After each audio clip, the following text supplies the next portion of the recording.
Hi guys, I'm Irene. You're watching Perpetually Paperback, and today I'm going to be doing an April-ish wrap-up.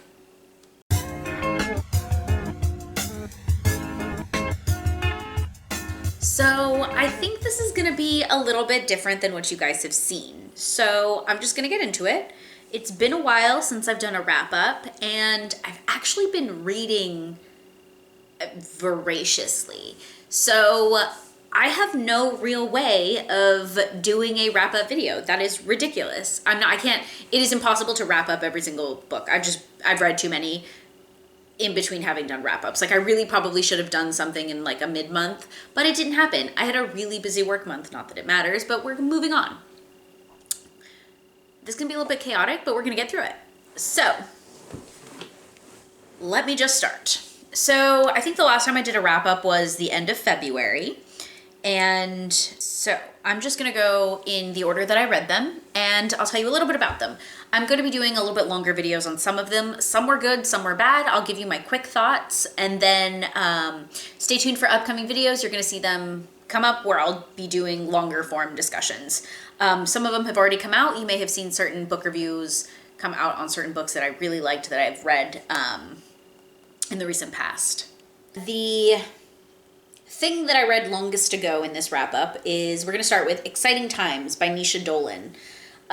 This is contemporary fiction. Let me tell you, I actually hated my reading experience of it. As I was reading it, I was like, I couldn't stand absolutely anyone. But I can tell you that of everything I've read, this book has probably stuck with me the most, and I will say I like it much, much more than when I finished it.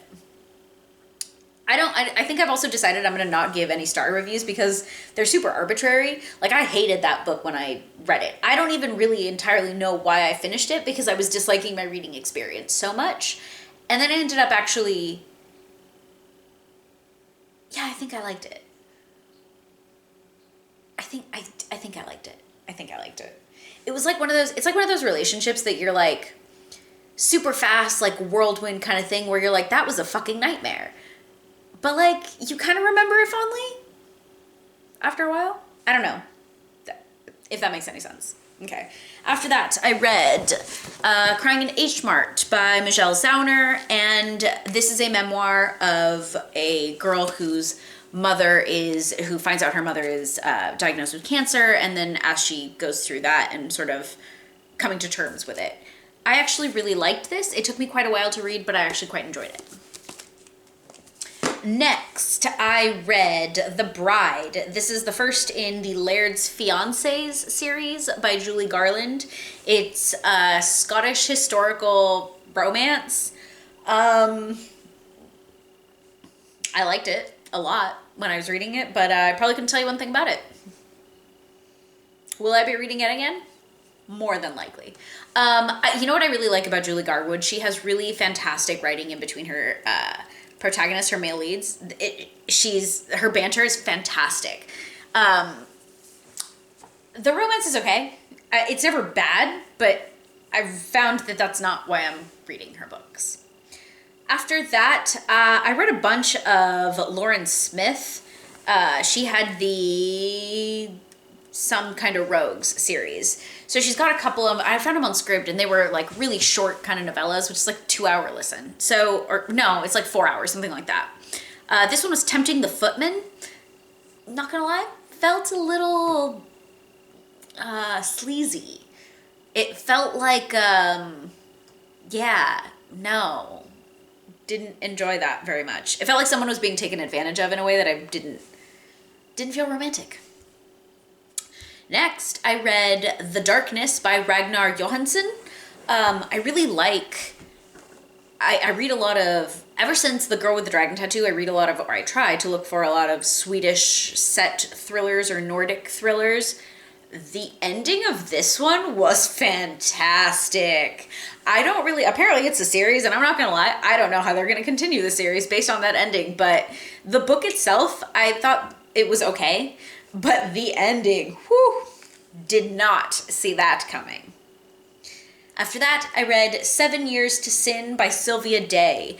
This is a book that I actually found under a lot of erotica lists, just like when you're looking at like different types of, especially romance recommendations, there's always some erotica. It's actually historical romance by Sylvia Day, and for what it was, it had pretty aggressive domestic violence themes. The book itself was okay. I was expecting to like it more than I did. I thought it was fine. I was just kind of, just an interesting note. I just thought it went hard into the domestic violence more than I kind of thought it would for a historical romance. Not in an unappreciated way, I guess. It was just surprising. After that, I did an individual review on Matrix by Lauren Groff. This book was a dream. Not only is it absolutely beautifully written, it is kind of a fictionalized story of Marie de France, and they don't really know anything about her life, so it's very, very fictionalized, but really I would say more, it's a story of womanhood and the experience of being a woman, especially in the Middle Ages, but kind of just what everyone goes through and the cycle of life, and the cycle of life as a woman and different trials and tribulations as these women try and seek a utopia for themselves. I thought it was gorgeous. Next, I read The Silent Patient by Alex Michaelides. This is a fiction thriller, psychological thriller. I did an individual review on this one, so I'm not going to say too much about it, but I liked it. I think I've liked it less as time has gone on, but I enjoyed my reading experience of it at the time. Then I read Rock, Paper, Scissors by Alison Feeney. I really enjoyed this one. It's another psychological thriller. I went through like a thriller series and then I just like blew through them. This one I could not put down. I thought it was so good. The twists and turns I thought were absolutely fantastic. I just had a really fun time reading it. And it was just, I guess I feel like I read enough of everything that I don't necessarily see too many of the same thriller tropes in the same way that I would like a romance, for example. But no, this one got me. I thought it was really fun. After that, I read The Devil and the Heiress. This is the second of the Gilded Age heiresses. I believe, yeah, I have the first one, The Heiress Gets the Duke. The Heiress Gets, the Duke. By Harper St. George. I liked the reading of the first one, but it ended way too abruptly for me, and it kind of left me with a very weird taste in my mouth. This one I enjoyed much more, quite a bit more than the first one. I thought the other sisters' experience, and maybe it's because it's another historical romance, but I don't know, I thought it was enjoyable. This one happens to be about American heiresses. After that, I listened to Animal Farm by George Orwell. My boyfriend's mom for Christmas gave me the top 100 books, and I've been trying to go through reading them so I can check off all my squares, and that was one of them. It was also one that I've heard really mixed things about. I'd never read any George Orwell aside of just some short stories or like little things like that, so I really wanted to dive into one of those. Honestly, I actually quite enjoyed it. I really enjoyed my reading experience. I liked it quite a bit more than I thought I would. Yeah, it was just, I kind of feel like I'm in like the pop culture, or not pop culture, but like, I don't know. Do I feel smarter for reading it? Yeah, I do. Next I read The Lady Tempts and Heir, The Gilded Age Heiresses #3, and again by Harper St. George. I think this one's actually the one I liked the most. It was about the older brother and a widow. I thought it was fantastic. I think she writes really wonderful female characters, and that was really pleasant. Will I remember these that much later? I don't know, but if I read them again, will I enjoy my reading experience? I really think I will. Also, I easily think you can read the second and third without having read the first one. They give you enough information, and yeah, that was my personal take. Next, I read Her Royal Spyness by Rhys Bowen. This is the first in the Royal Spyness series. This was so good. This was a recommendation from one of my, someone I know from work, and I just thought it was really fantastic. It's a cozy mystery series, and it's kind of this, picture Downton Abbey, but broke, and she's related to the Queen, and so she's kind of in a little bit of a pickle. She's broke, and she can't really take a job, but she also can't ask anyone for money. So she's kind of trying to live her life, and the way that she does it is by cleaning the houses, or like opening the houses of nobility, pretty much. And as she like tries to uncover the solution to some of these murders, I think it's really fun. It's really fantastic. Her characters are, it's so much fun. If I don't really, I think sometimes cozy mysteries I find a little bit boring. Like I like really psychological thrillers or dark, deep things. Like I like them to be kind of dark. So if for the cozy mysteries, all the characters have to be super quirky, super fun, and she does an absolutely fantastic job. I thought it was so enjoyable. After that, so then my boyfriend and I read Jade City. This is the first in the Greenbone saga by Fonda Lee. Yeah, I'm not gonna lie, I don't think it's that fantastic.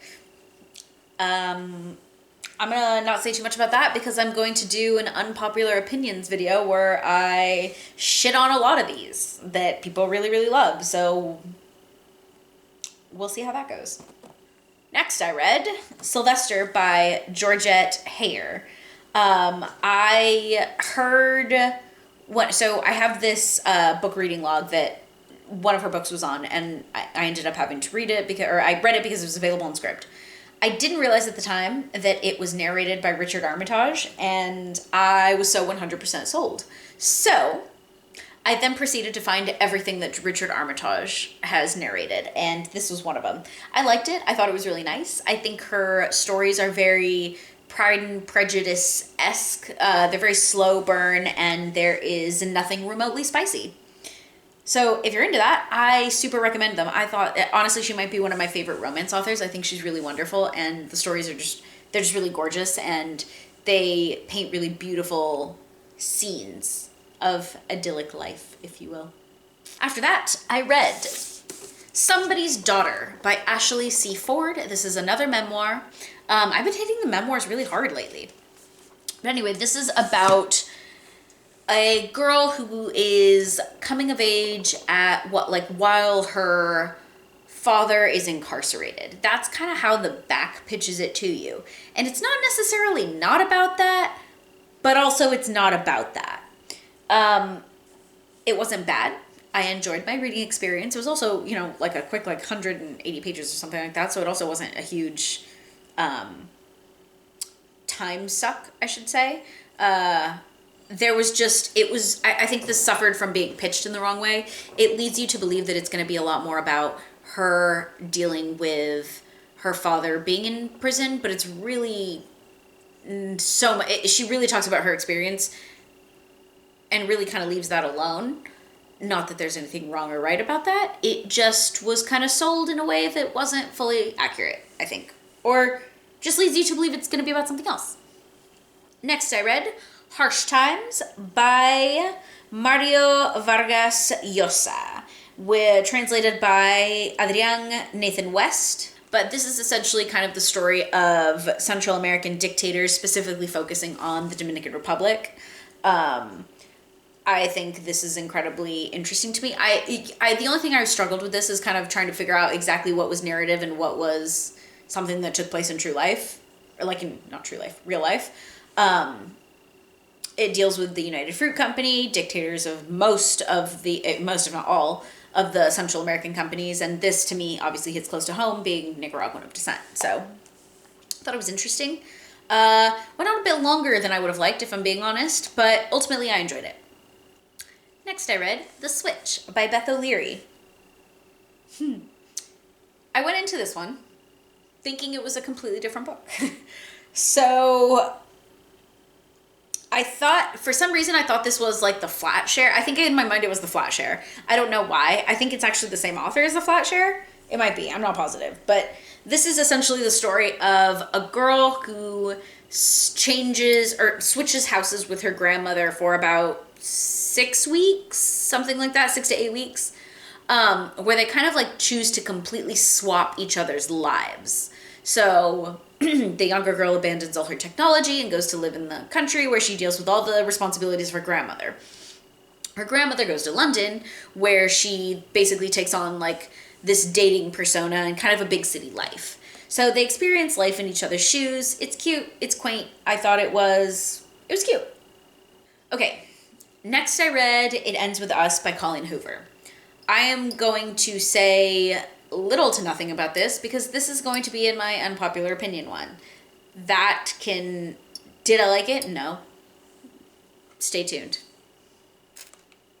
Next, one I really liked. Malibu Rising by Taylor Jenkins Reid. This is labeled as historical fiction. Maybe I'm just a little bit too picky about historical fiction, but whatever. This is set in the 80s in Malibu. It definitely feels like surfing in Malibu. And like not the Malibu that's popular now, like the Malibu that's annoying to get to. Like the canyons Malibu. Like, yeah. Not like canyons, I guess, but like not the super popular Malibu. That was really fantastic, actually. Who knew I would be a TJR fan, like, after my whole experience with her? But yeah, this is actually, I would venture to say this is her best one yet.